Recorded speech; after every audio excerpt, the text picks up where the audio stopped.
Ahora sí, develamos entonces Um fóssil de golfinho muito particular. A descoberta, feita durante uma escavação no deserto de Ocucarri, no Peru, foi encontrada quase intacta, apesar dos 12 milhões de anos.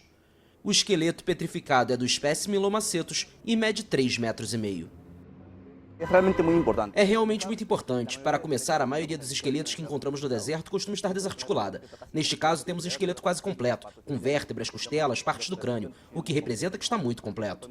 Isso permite fazer mais estudos, mais do que apenas a anatomia craniana, mas a anatomia completa de todo o animal. Como se movia, como nadava, o que comia, quanto tempo vivia, etc. Ocucarri é um deserto muito valorizado pelos paleontólogos.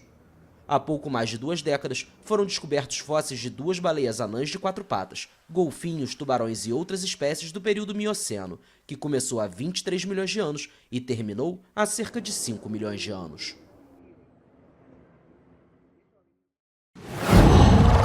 Qual?